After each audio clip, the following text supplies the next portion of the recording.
Welcome back, everyone, to me and my Maverick. I wanted to do a video today with me doing some voiceover and just show you some video from a recent trip I took. But as part of that, I wanted to also talk about my first month of ownership and, what are my thoughts? What are some of the likes? What are some of the dislikes that I have of the Maverick?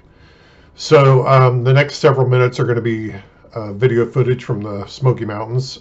We left here from north central Indiana and drove to Pigeon Forge, spent a few days in Pigeon Forge, and then drove over to Nashville, spent a day in Nashville, and then came home from there. So about 1,200 miles total on the road trip. So got a pretty good idea of the performance of the Maverick, up and down the mountains and in some cases, long stretches of flat highways. So I wanted to talk sort of about what are the things that I thought it did really well, and what are some things that could need some improvement with the Maverick. So I would say one, I've been surprised all along, but I've been very happy with the ride of this vehicle.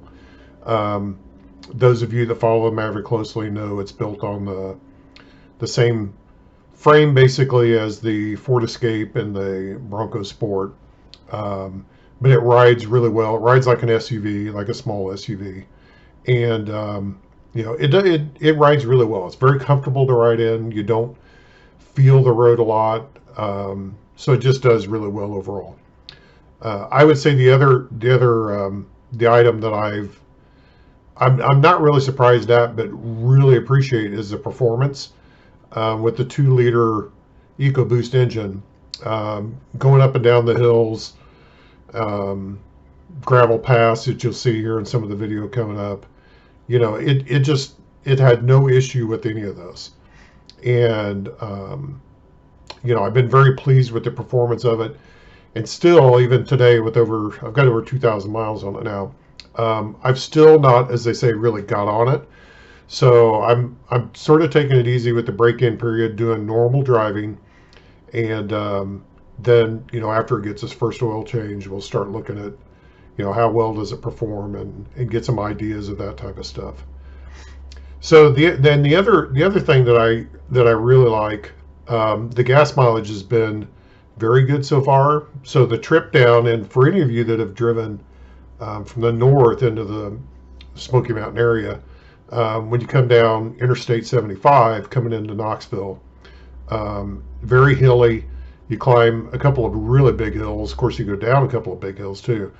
But our MPG going from home to Pigeon Forge was 30.1 miles per gallon.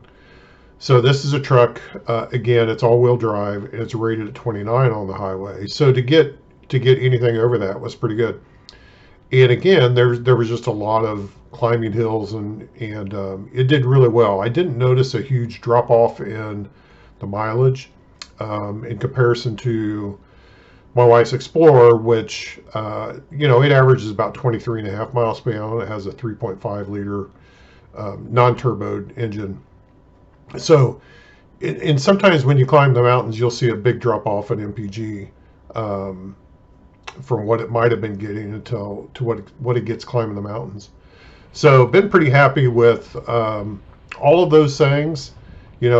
It rides well, performs well, the gas mileage has been good. Now, I will say, coming home, when we left Nashville, we reset the trip odometer, and my mileage coming back was only 27.5. So the reason for that, though, was when you do leave Nashville, just north of town, there's, again, some really hilly areas. And it seems like you're climbing a lot of hills, but you don't go down a lot of hills. I'm not quite sure how that works out. But we also were into a headwind almost all the way home. There had been some big weather systems that had gone through while we were gone. Actually, I had some snow at home, and we were fighting a northwest wind all the way home. So pretty big impact from the wind on the gas mileage. But, still at 27.5 with 2 people and lots of luggage. I'm not complaining about it, especially for a truck that's still not broke in. So taking a trip like this and driving over 1,200 miles also gives you a chance to find some things that you don't like. So I want to talk about that too. So Um, One of the things that I've noticed even before the trip is there are some fitment issues with the truck. Right now, the driver's side door needs to be adjusted, and these things are, they're minor things, right? But it's of all the things that can happen at the factory, making sure the doors close is probably should be close to the top of the list. Um, and the driver's side door, if you close it sort of at normal force, it won't latch.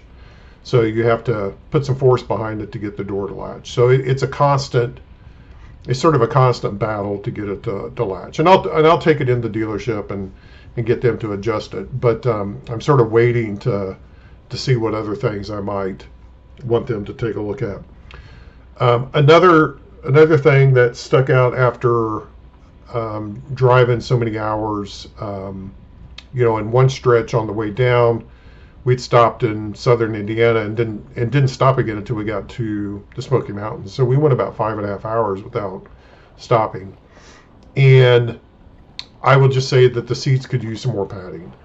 The seats are very comfortable to sit in, especially when you're just doing a short trip. I don't notice, any fatigue in sitting in them or anything like that. But by the time the 5.5 hours was up, I was ready to get out. It was pretty rough.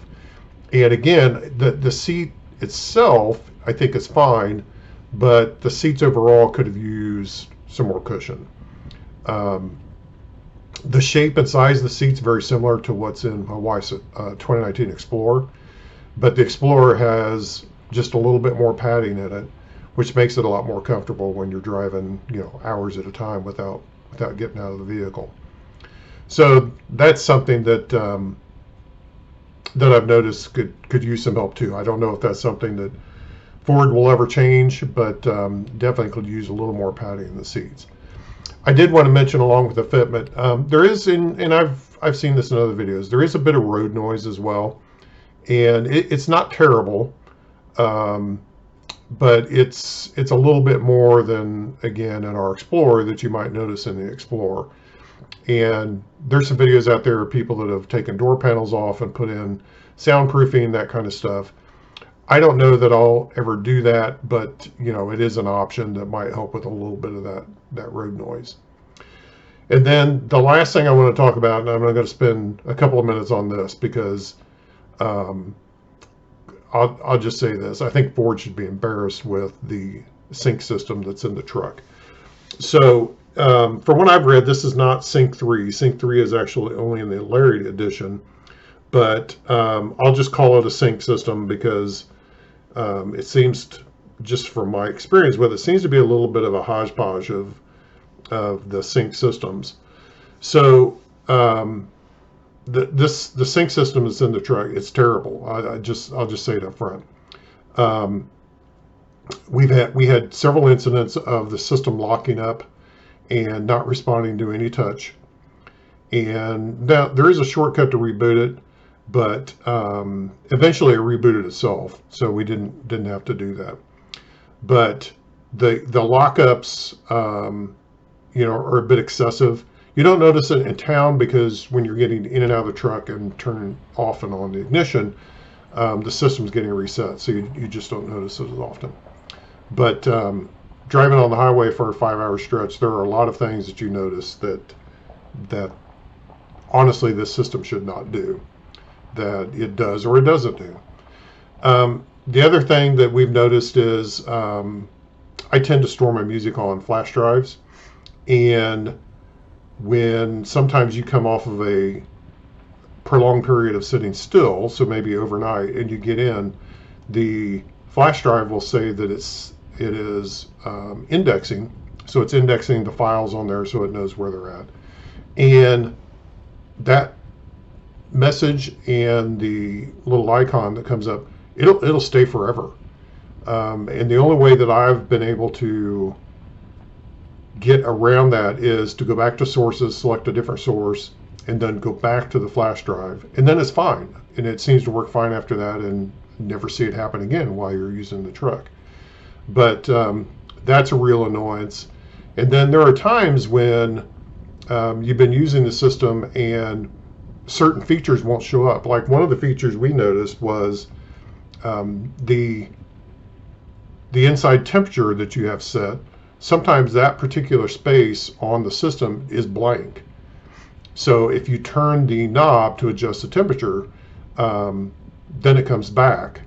But it's one of those things that it's just very buggy. The whole system is, and it's a bit frustrating. As you go through and try to do different things with it. So, of all the things that we've ran into, I would say that's the most frustrating. The fitment issue doesn't bother me. This seat padding, maybe we buy some kind of seat cover for long trips or something. But I think there are ways that we could get around that okay. But so I wanted to pass along sort of after a road trip what are some of my thoughts and likes and dislikes, and just for especially those of you that maybe haven't made a decision to buy a Maverick. I don't know whether it influences or not. Am I glad I bought this truck? Yes. I like it very much. I've had several people stop me and ask me about it.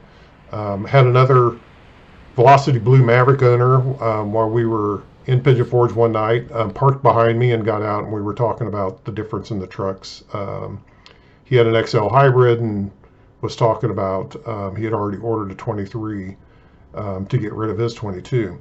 So yeah, there seems to be a nice community of Maverick owners that all really like these trucks for a variety of reasons. So definitely would recommend buying one, but I think you need to be aware that there are some limitations. So anyway, those are my thoughts after 1 month of ownership and doing our first road trip with it. And hope that helps you if you're on the fence about whether to buy one of these or not. And as always, thanks for watching, and stay tuned for more Me and My Maverick videos.